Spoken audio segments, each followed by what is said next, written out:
Hello and welcome to my session on enabling digital sustainability. My name is Jutta Eckstein, and some of you might know me from the books I've written, so you see them also on the slide here. And what not many people know is that next to my work in the agile space, and my background and education in that field, I have also an education as pollution control commissioner on ecological environmentalism. And I'm sorry for this long term.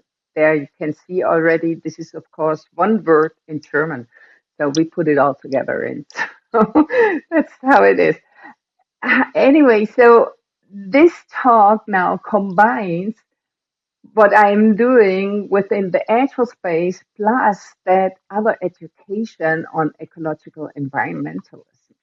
And it kind of started with my last book, which I co-authored together with John Buck, so the one that's in short often referred to as the Bossa Nova book. And we are ending this book with like the thought that if you are managing to implement company-wide agility within your company, then this comes with the responsibility. It comes with the responsibility for your ecosystem, for the society around you, and the values are changing. And I want to pick on one of the values and how this is changing. And what we came up with there was, well, instead of like just thinking of having a customer focus means that you're serving your market and a specific client or something, it widens as an understanding that the economic, ecologic, societal, and social environment is as well a customer, and that customer needs permanent attention. Meanwhile, I often have a shortcut to this, also maybe a bit complicated long phrase, which is we have to understand that the planet is also our customer in whatever we are doing. And so this is kind of what this session is also about. Now, um, when we think about digital sustainability or about digitalization in general, actually, the World Economic Forum said that they are expecting that digitalization will help with carbon emission reduction by 10 to 15%, which is quite a lot. And so the question is, how can this happen? And here are some thoughts, what are also put out there by the United Nations and World Economic Forum. So these are topics where digitalization can help with. For example, monitoring and modeling. So probably the main known part or the biggest topic here is the digital twin that has been already built of the earth and keeps expanding, which helps with all kinds of things, what's going on in the world and the planet, and prepare for it. So also if you think of everything around weather forecasting, climate change, all the models around that, without digitalization, no way of doing that. So this is great. This is excellent. Then influencing consumer behavior, not much is happening so far. So far, the nudging, which is another term for that, is happening more in a way that we consume more, which is not good for the planet. But it can also be used in a different way, that we are consuming in a more sustainable way. And so digitalization can help with that. Then enabling the full supply chain, that means we can track the whole chain till the product is in our hands. And again, without digitalization, no way. Then automated optimization of energy and natural resource. Well, what comes to mind is, for example, um, being very precise in what kind of plant needs a fertilizer or water and which one doesn't. So it's really calculating exactly for every plant and therefore also not over fertilizing or over watering or of course also underwatering, under fertilizing. So this helps as well a lot. And then even stuff with like participatory environmental governance, which is just easier with digitalization to include everyone. So this is a good start. So there's hope, and digitalization really helps with all of that. Now, well, the thing is, it doesn't come for free, and we need to do quite some stuff. And so, what can we do, and how this could work? Let me go through my little agenda, which is I first want to look at what. So, what are the facts? Where are we standing right now? So what? What are our insights? And now, what we all can do? So, let's start with the facts. Where are we? And this includes also what sustainability actually covers. So we are starting with one of the columns of sustainability. So sustainability actually is often defined as with three columns. And the first one here is looking at social and people. And in general, this means that we are aiming for equity, health, and livability. And if I translate that to the digital space, we are talking about safety, security, privacy, diversity, accessibility, all of that our systems that we are creating should serve and provide. So that's the social aspect.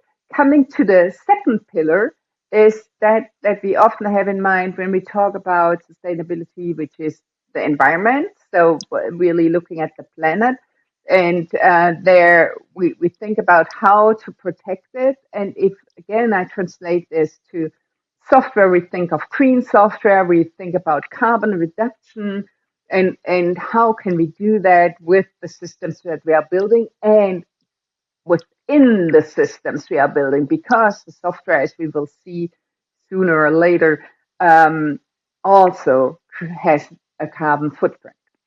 And the third column is actually the economic and prosperity, and it's often labeled as improving the lives and prospects of everyone everywhere. Keep this in mind. I will probably come back to that. So improving the lives and prospects of everyone everywhere. That's the economic part of sustainability. And here we talk about sustainable economies, responsible products. Now, I said in this section here, I want to look at the facts. So, where are we? Social people. So, the one thing that's kind of one of my recent discoveries is that you all, well, most of you probably know, if you're going through the airport, there are these body scanners that helps to get through faster than in the past. However, the software actually asks for the security people to label first who is coming. Is that a male or female person? So it's a binary decision, and this excludes a lot of non-binary people or transgender gender people. And well, I'm not sure if I really should recommend that, but maybe I should. Because if you are searching for that topic on the internet, you will find really horrible stories what this does to people. And it's just, well, it is software that forces that to and ensures in quotes, that people are excluded and are treated in a way they shouldn't. Looking at the second pillar, the environment, where are we there? Well, actually, last year we managed, and that's not a positive thing, with IT to overtake the carbon emissions of aviation. So last year already it was that IT had a bigger proportion of carbon emissions than the whole air traffic. Well, and then if you think that some people rightfully maybe ask, well, are you still flying? Is flying a good thing? Well, then maybe we should also start, is IT a good thing? So, you know where we are going. The thing is, we have a responsibility here. Now, looking at economic and prosperity, do you remember what I said? What it is? It's about improving the lives and prospects of everyone everywhere. And if we are looking at just this a part, well, which is a fact as well, that Frances Haugen has pointed us all to from her work with Meta, at the time Facebook, Instagram, and we might meanwhile know what impact Instagram has on teen girls. So it makes suicide worse, it makes eating disorders worse. Again, it is actually here the nudging that's done digitally with software. So this is where we are right now, despite the fact also that there's a huge chance that we can improve and make the world a better place. And I'm sorry, but bear with me. I still want to point out some of the threats before we go into what can we do, and so it's get more positive. So bear with me with the negative part. Not the whole session will be negative, I promise. So the threats overall with digitalizations are emissions, digital divide, and e-waste. And we have seen already some of the examples. Just in general for the emissions, so that you get an idea, is that, well, we have various forecasts, and then, with forecasts, well, they might come true or not, and they might be right or wrong. However, there are various forecasts that go till 2030, and they talk about how much or how high is the consumption of IT, and therefore also what carbon footprint does IT come along with. And without really going into all the details here, the thing is that in the worst case, it means that IT will demand about 21% of the all over electricity consumption, which is huge. 21%. That would be us, that we are causing here a problem. Okay, so that's emissions. So again, I want to point out, well, or raise your awareness and point out that we do have a responsibility here. So that's this. Then if we go to the next one, which was digital divide, this is a great or not so great example by Shirley Wu, who published it at one point in time. So that's a system requiring to register, which you see here in this screenshot. And she couldn't register because the system says it's not a valid name because the last name is expected to have at least 3 characters, which again excludes a lot of people. And we call this access divide. So there are people who are not able to access a system like that because we are not making it accessible. Then the next thing is a use divide, which is more of we are not having the capabilities of using it. If we would look at this registration system here in the same way, and for example, if there wouldn't be any, wouldn't it be combined with a possibility to register by voice, then we would exclude people because they don't have the capabilities to do that. And then we have the third one, which is a quality of use gap, which, well, sometimes I think of my mom perhaps here, which is she has the capabilities, but she doesn't have the know-how. So she really doesn't know how to deal with all that internet stuff. So it's also excluding people here. And in general, what we are saying is digital inclusion means leaving here no one behind, that this also means leaving no one offline. Now, that was emissions, digital divide, and the third thing missing is now e-waste. We haven't talked about that at all. And e-waste, this is one example which I kind of like. So it's a sculpture that has been created by Paul Bonomini. He had that as a task to do that, and it's a sculpture that has been built based on the e-waste created by one person over the lifetime in the UK. Now, I'm not sure where you are coming from and where you're listening from. However, I know for me being German, it will not be any different. The we men also, just to clarify that, we stands for waste, electrical and electronical engineering. So that's the waste that's created. And now some data without going through all of that. I said already it's based on an average UK citizen. And if we are starting to calculating this up, then what we see, for example, if we calculate this up, scale it up to the European population, it means like this is 590 tower bridges. That's what we all create as e-waste. And so there are various conversations you can make with that. It's basically, it is too much. It is just too much. So we have that problem with emission, digital divide, and e-waste. And I tell you, we can do something with all of that. And this leads me to the insights. So what?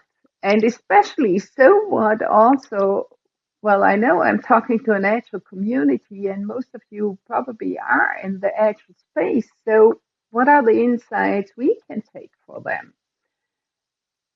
Let's take a look at the model I guess most of you are aware of, have seen, and maybe know some stuff around it. So it's the Kinefin model developed by Dave Snowden. You also see the sources over here.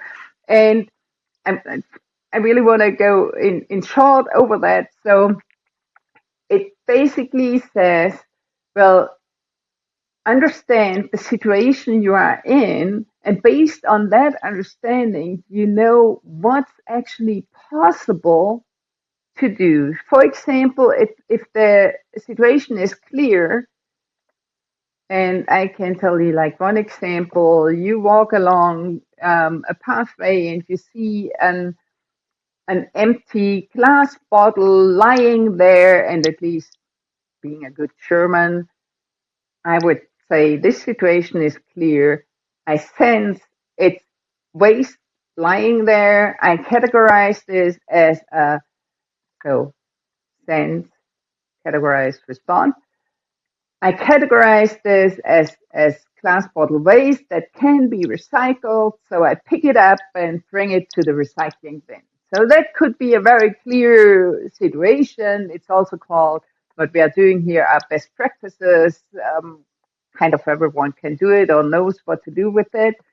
And so this is, yeah, the obvious part.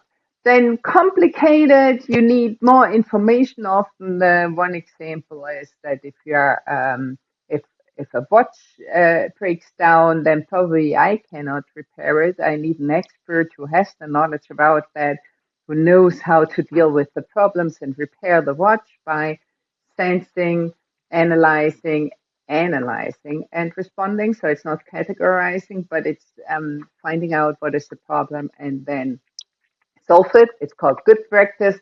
Then we have complex, where actually we cannot really follow something specific. We need to probe, sense, respond. So, and I will come back to that in a minute, which is we need to experiment and we'll discover emergent practices, and then there's chaotic. Okay, let me go through that. Chaotic. Often an example that we are hearing this is, well, your house is on fire. And now we're talking about sustainability, digital sustainability, but basically here I want to refer to sustainability in general. You might remember or not that at the World Economic Forum, Greta Thunberg some years ago said, your house is on fire. I want you to panic. So what she clearly said, I'm analyzing the state we are in as chaotic and the house is on fire. Therefore, we need to act, sense, respond. There is no way of well, let's make a plan, and then if the house is on fire, and then we go together to another kind of stand-up meeting in 10 minutes and look where we are, and you do this, and the other one does something else. Well, if the house is on fire, we better get all out of it. And we call that also, or this is also called novel practice. Now, to be honest, I don't think that this is the situation we are in. I think it's not. The house is on fire, and I also think it wouldn't be a good idea to blindly act and respond. I think chaos, well, on the one hand, often we have something like this blindly acting or acting unconsciously, just do stuff. Um, we also sometimes are more paralyzed, so we are not doing anything at all because we are so much under shock. So that's not helpful. The other thing that I see with sustainability is that um, some people understand it as being a complicated situation.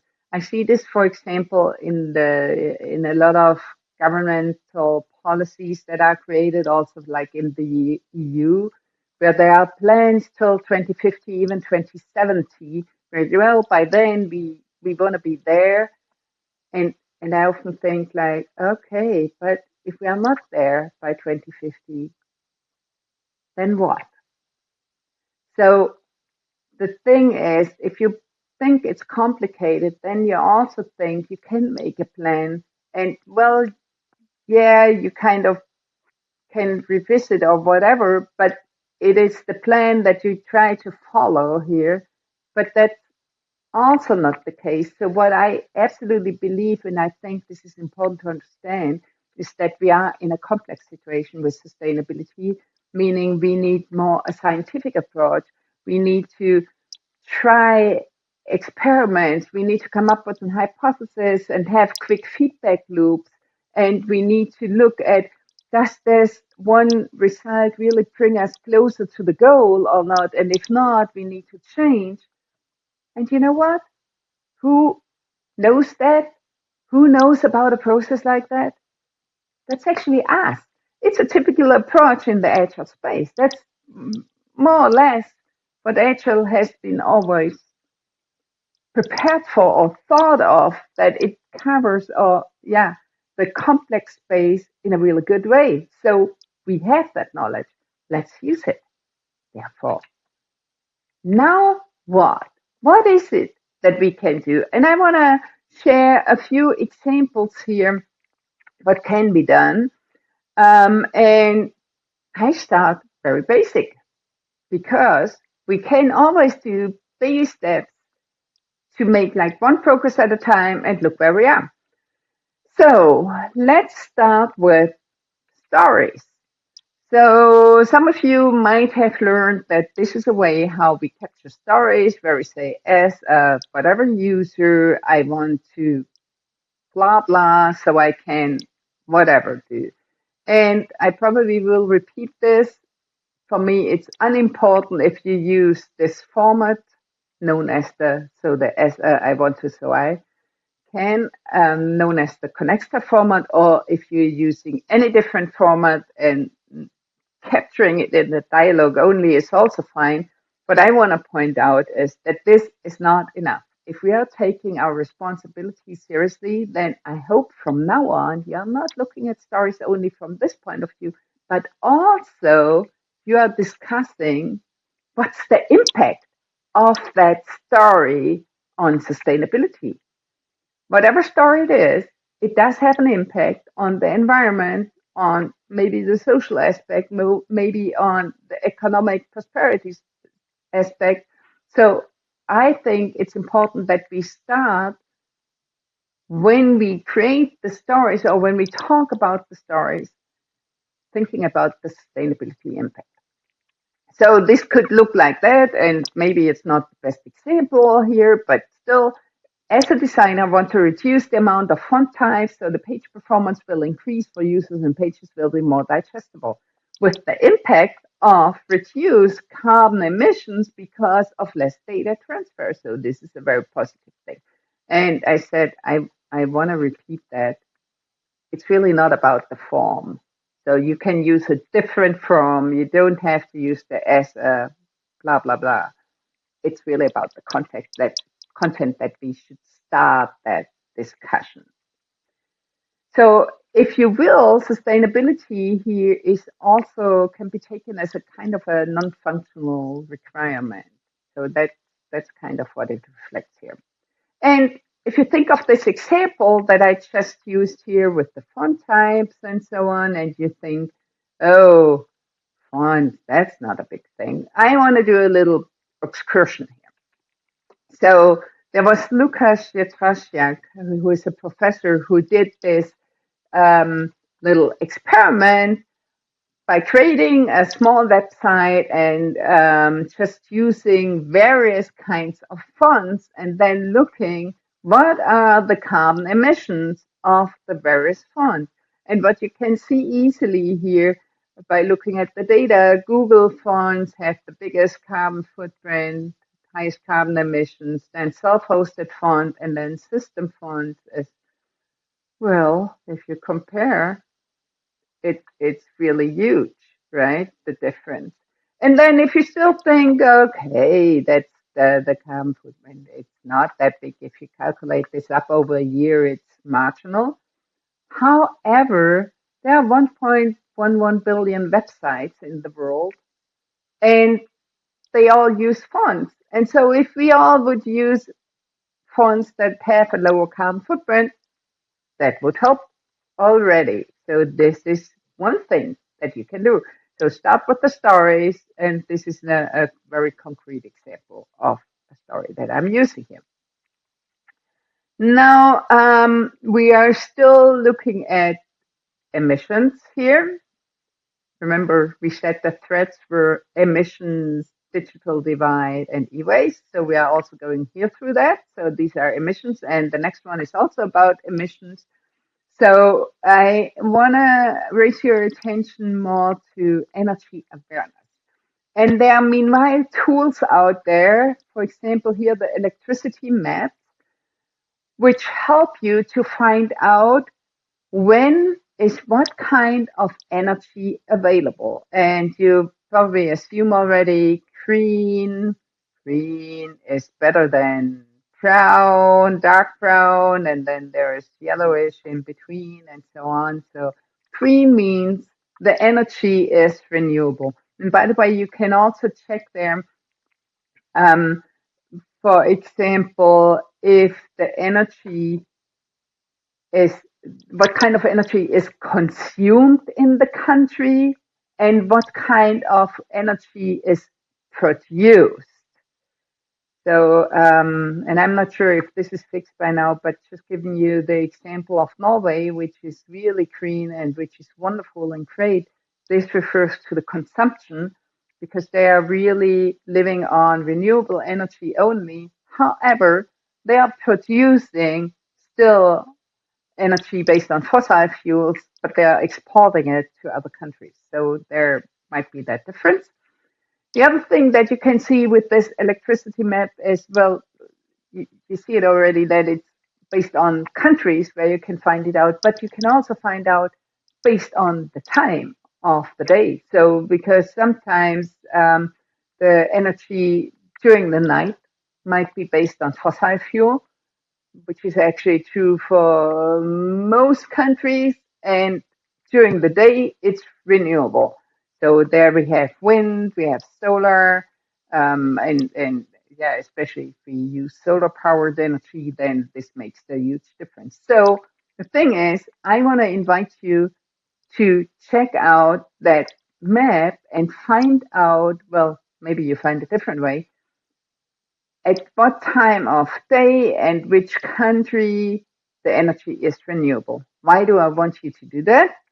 Well, that's kind of easy because then we can start making our operations energy aware. So now that we do have that understanding with the low carbon electricity availability and when the mix is renewable, so once we have that understanding, we can execute all operations that which can run asynchronously at environmental friendly times. So for example, all kinds of tests on non-critical jobs, so we can all schedule them at a time where we know the energy is renewable.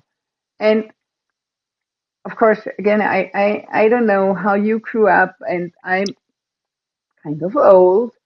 I remember that was kind of the opposite when I grew up. My mom, yes, here she is again. My mom always told me, like, dishwashers or whatever, we better run them by night, because by night the energy was cheaper at the time, because not like the offices, the industries, they were running through the day. That was way back when. However, now we are not looking at that. We are looking at when is the energy renewable, and we run the stuff that doesn't have to run at a specific point in time. Well, actually, which also includes machine learning. We run that at environmental friendly times. So this is something you can do right away when you know what kind of energy is available and what when. Another thing about emissions is, if you're thinking about a cloud provider and which one to pick, then you can now actually find out also which data center is has a lower carbon footprint than another. And so that's an easy thing to do. For example, with the Google Cloud Region Picker, you see that here. It's not only that you say, well, low price is important for me, low latency is important for me, but also low carbon footprint, and you just select it, and so it offers you where you go with your cloud. And yes, you might think already, it's not only Google, it's also others who are providing it. So that would be the bit.ly link to the region picker, but also Amazon is providing information about it, Azure, and so on. And you know what? This gets better almost every day, because everyone is working on it, and this is wonderful. Now let's go to the digital divide. Digital divide. What we can do is we can look at the personas we are building the system for. And remember the exclusion of Shirley Wu? Well, maybe the system has been built with, I would say now, typical German names in mind or whatever, but not Asian names in mind. And that's why it said, like, we are expecting 3 characters for the last name. So the thing is that our assumption or our personas, as much as they help us focusing the product on the people, it also sometimes means the focus excludes other people. So every once in a while, you might think of, well, do they really exclude any users? And you might think of an opposite. So that could be an opposite. Well, but if you look at the data here, it's kind of same, right? Now, what I really want to invite you, and I just like that picture, that's why I used it. What I want to invite you is, every once in a while, think of an opposite persona in order to ensure you're not excluding people. And for this specific picture, which I kind of like, still keep in mind that personas are not about demographics. It's about problems and challenges people face. So this picture is not really that good, although I like it. Another thing about personas, ensure that your system is accessible for everyone. And you know what? This helps also everyone, no matter if you need it or not. And Microsoft, with their inclusion division, they came up with this, I think, wonderful persona spectrum. A colleague of mine, David Dame, is heading that and shared that with the world, luckily. And what this persona spectrum says, first of all, that if we are thinking of being incapable of doing whatever, then this has three different ways of thinking of it: permanent, temporary, or is it situational that we are not able to use this or that? So, for example, if we look at the hearing, so I might be deaf and therefore I cannot use this audio control system. However, I might also have temporary an ear infection, and that makes it impossible for me to use that system. Or perhaps I'm in a noisy environment like that bartender, and this means, well, I cannot navigate through the system. So keeping in mind that persona spectrum and thinking of, is it possible to be used by the various people in different situations, that's actually helping everyone. So this is the thing we have to think about way more. Okay, that was digital divide. We had emissions, we had digital divide. The last point I want to go through is the e-waste. And what we have to keep in mind here is we need to support also older hardware. The thing is, very often it is actually software that enforces us to buy new hardware. And it starts often already with like a phone. Often, when do you throw it away and buy a new one? Well, most likely the OS is not supported anymore, or maybe the apps are not working anymore, or or they are not really offered anymore for your system, and therefore you buy a new one. And same is true for our other kinds of clients. So very often we expect them to have the highest performance machine there, and this is only how it really works properly. Now, we really need to think about supporting older hardware, and we can do this via sustainability toggles, via responsive to design, where we recognize what is the actual client able to do. And I want to go through this quickly. Some people might know that diagram that has been actually published in Martin Fowler's Space, which is a map that explains various feature toggles, and it looks at how long do we need that toggle and how dynamic is it. So do we need to change it all the time or not? Let's go through some examples, like the release toggles here. This means a feature is not ready yet and can therefore not be used. Therefore, we use a toggle so that the customer doesn't accidentally run into that unfinished feature and we leave the person in space here. So very often this changes only with the deployment. So because it's only there once, and then very often it's not there for a long time, because hopefully in the next release the feature is done, right? Then what else? Let's look at the experiment toggles, which are here kind of very dynamic, meaning they're changing with every request. And a typical example for experiment toggles are A/B tests. So we want to know, does this feature, is this exciting people or not, or do we want to go for a different way? So very often that's also only available more like weeks, maybe months, till we learn enough if we want to build that feature or not.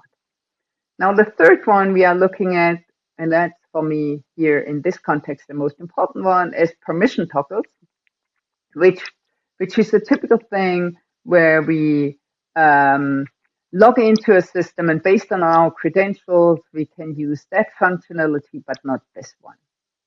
So it's the authorization that enables that. Now, this is exactly technology-wise what we need with sustainability toggles, because they're around for years and years and years. They change with every request because it always checks, oh, this is Jutta, she cannot do that. Well, based on my credentials, of course. And so the thing is, the sustainability toggles do exactly that. For every request, We're looking what kind of client is using the system, and is that an old hardware and therefore doesn't support this and that feature, and therefore this is not enabled. And hopefully this is around for years and years, because we want to support the old hardware as long as possible. So these are all things you can do, and of course they're small, but this is an example of what you can do.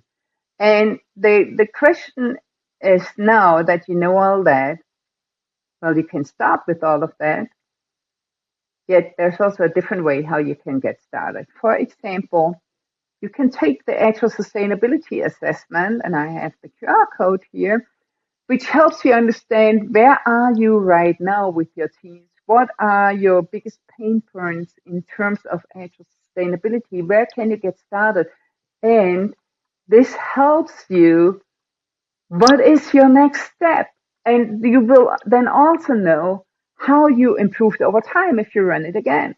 And the best is, it's actually published under Creative Commons, so you can just go ahead and use it and find out where you are with sustainability, and if you're ensuring that things are getting better over time. So I want to close with the thing that, well, the green transition really needs to be digital. And remember what we had on at the very beginning, like the monitoring, all the algorithm that helps really the 10 to 15% in reducing the carbon footprint. So green transition needs to be digital, and the digital transition also needs to be green. Otherwise, we have a bigger problem than we had before. So thank you so much. And I want to point out a few things here. First of all, this is how you can reach me.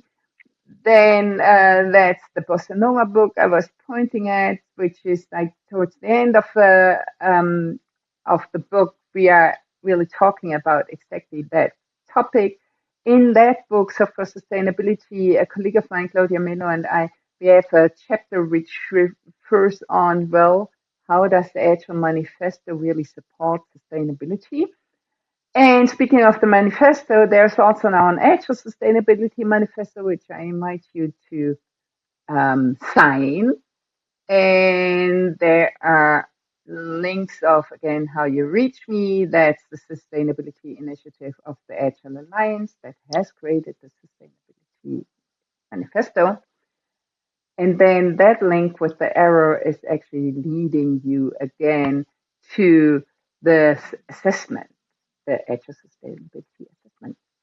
Even with that, thank you so much. And I'm curious to know what you're doing with it. Thanks.